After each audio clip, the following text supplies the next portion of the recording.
Isuzu is a trusted brand among South Africa and bakkie enthusiasts alike.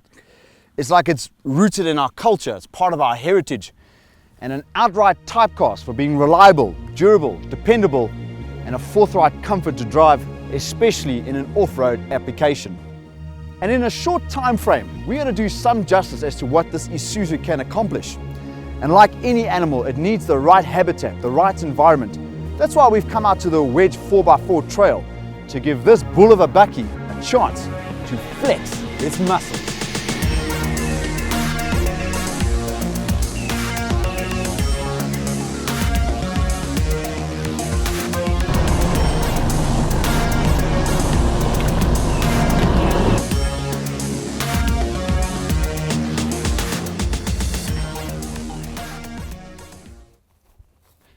The new Isuzu certainly has a muscular presence with one of the best build qualities in its class. They say they're going to remain with this particular contour and shape for the good near future. But you would be absolutely amazed just to know how refined and how robust the underskin engineering that has gone into this particular chassis design. Anyway, on that note, we've got a long day ahead of us and we want to get to the fun stuff.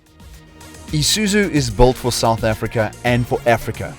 The metal is 10% thicker than most bakkies of its class, with a more impact-resistant exoskeleton. The chrome grille for more cosmetic appeal, otherwise it'd just be an ugly brute. The Isuzu also boasts one of the most aerodynamic designs, compounding for better fuel efficiency, performance and reduced cabin noise. Now you may recognize the same design template of the interior from that of the Trailblazer. Nothing wrong with doing that. It works, it's functional and ergonomic with a complement of utility areas. Speaking of which, the expanse of the rear seating configuration at least won't have the driver invading the personal space of his or her passengers. Although this is pointless, it's just not keeping up with the times. Why have an auxiliary USB connection that you would need to connect with a cable when you can just have a simple USB thumb drive? But sources say there are going to be some upgrades to the interior sometime in the later part of 2015, including a reverse camera.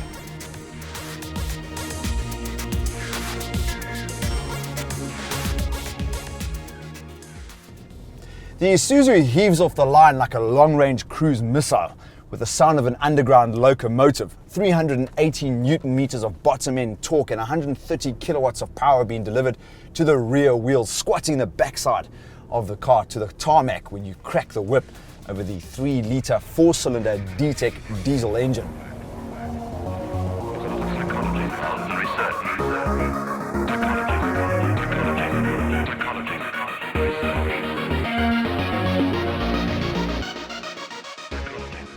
This particular model comes with a 5-speed, smooth shifting, well-synced automatic gearbox, so it does make for great urban dwelling or as an open road cruiser.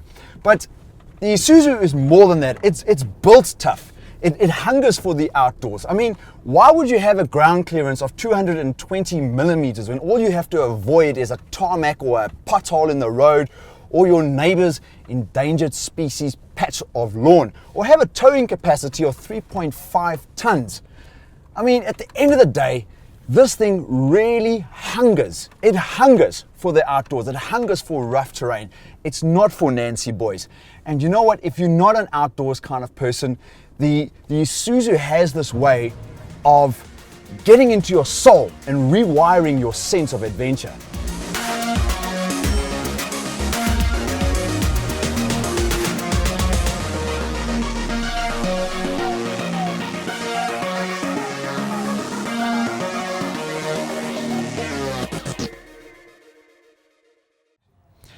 Isuzu's been around in South Africa for decades. Amongst the bakkie tribe, it's like the guru, a prophet, so to speak, and it wants to show you what you should be doing with your time. So if you're somewhere in between a midlife crisis and just trying to get a life, then you need to schedule a date with Destiny. Sure, the price is daunting, 454,000 Rand, but so are a lot of things in life, like marriage or anything else that requires a lifetime commitment.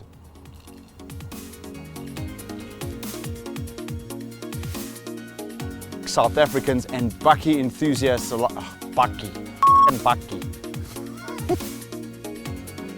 I'm gonna bust some tags and I got $20 in my pocket. something, and then the oak said, this is fucking awesome.